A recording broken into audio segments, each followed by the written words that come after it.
Hello, this is the Watchdog. Welcome back to Fun with Watches. If watches weren't fun, you'd only need one. Today we're going to review the Seestern S382. Let's start off the wrist check. I'm wearing the Still Dive SD 1979, and Grogu is wearing my IPSO 2232. Grogu is listening to a podcast about the going-ons at the hired hand house at a Nerf ranch on the system of Lothal. It's called Only Herders in the Building. All right, let's take a look at the watch. It comes in this plastic container. I just love these plastic containers. They really do a good job of protecting the watch, and they stack so nicely. Plus, it makes nailing the watch really easy when you sell it. But here it is. And let me put the hands apart so you can see it a little bit better. But isn't that a nice looking watch? I really like it. It's definitely worth the $60 I paid for it, that's for sure. This is the third Seestern on my channel. Seestern means starfish in German, and thus the starfish for a logo. This is the second version of this watch, as the first version said original design on the dial, and there's nothing original about this design, as it is an obvious homage to a Nomos. Saying original on an unoriginal watch is nothing new and fairly common in this affordable watch homage verse. But for some reason, this particular Seestern drew the ire of many vloggers, and the watch became the standout poster child for the blatant Chinese copy. Seestern promptly replaced the words original design with automatic. This is a solid steel small second automatic with a sapphire crystal and a seagull movement for just over $60. So what this watch lacks in originality, it makes up for in value. This watch comes in 5 different colorways. The color I chose is known as Airy Blue. If you like the gray strap, you can also choose an ivory dial. If you like your dials a bit paler, you can have white with black or brown strap. There's also a dark blue with matching strap. The watch is 38.6 millimeters wide, 47 millimeters lug to lug, and it's only 9.2 millimeters thick, so it's pretty impressive to have an automatic less than 10 millimeters. Has a 22 millimeter lug width, which tapers down to 18 at the buckle, and weighs 59 grams on the supplied suede strap. The bezel is a polished steel, and it matches the case just nice. Everything's polished on this watch, but it is not a chrome plated alloy. It's solid steel. And then we have the dial. The dial has a flat look, no sunburst effect. Then we have the minute markers, and then we have these little dots, and these dots are lumed. And then we have the indices. We have numerals at the evens and batons at the odds. And then it says Seestern in automatic up top. And it used to say original design, but now it says automatic. Then we have the hands. We have fence post, minute, and hour hand. But just look how much thinner that minute hand is than the hour hand. And that is going to affect the lume. And then we have the running second hand at the 6. And the hand does not hack.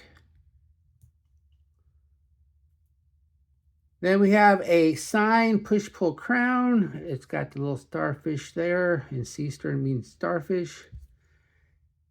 And there is no ghost date position, and it's not a screw down. So if you need to wind it, all you have to do is start winding. And then we have the crystal. The crystal is a flat sapphire. I tested it.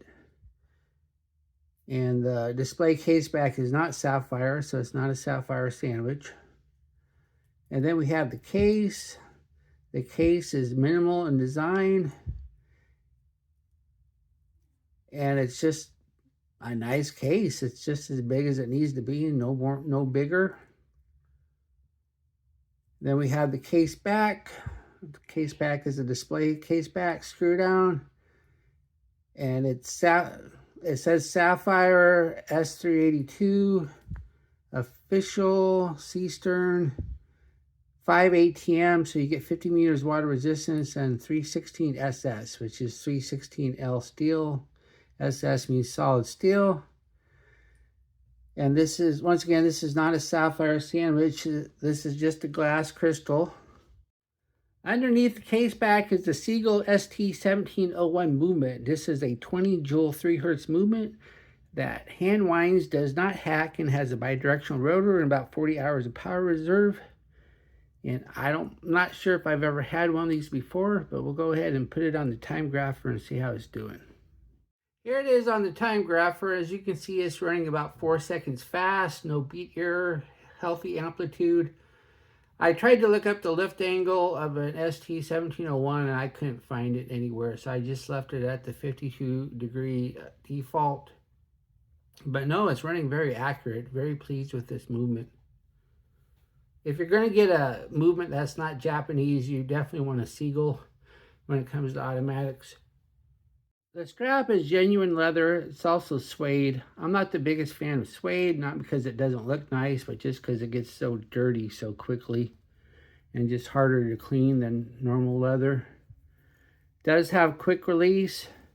Has 2 keepers, 1 fixed, 1 floating, and look how dirty these keepers are already. Then we do have a sign buckle, but it's very comfortable and it looks nice. Here's the watch and my 7.5-inch wrist. That looks nice. That wears nice. Super comfortable. I only have 2 notches left though, so 8 inches is the best you're going to do with this strap. But I have a feeling you're going to replace this strap anyway because it's just going to get dirty real quick. Here's the watch on my Vario Italian leather. That looks nice. And here it is on a more vintage leather. That looks nice too. And I forgot to mention too, it has drilled lugs. So even if your strap doesn't have quick release, it's really easy to get a strap off. And it also looks good in black. Here it is on a black Raleigh strap. Here we are in the lume room. Only the major hands are lumed and little dots next to the indices.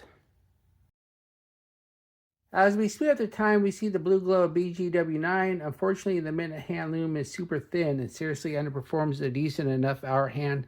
The minute hand is barely better than the little dots, which are fading fast and just about gone. If only the minute hand was like the hour hand, this would be good lume, but it's not. What I like about this watch, looks and wears nice, super thin for an automatic, suede strap with quick release, and it has an original design. Just kidding. What are my gripes and groans? The minute hand lume just seriously underperforms the hour hand lume. And the suede strap does get dirty easy. And that's about my only complaints.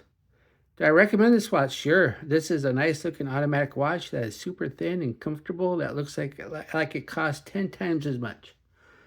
Well, thank you for watching my review of the Seestern S382, and I'll be back with another review. Be sure and like and subscribe to my channel. And if you like this watch, be sure to use my affiliate link and I'll get a tiny commission. Bye.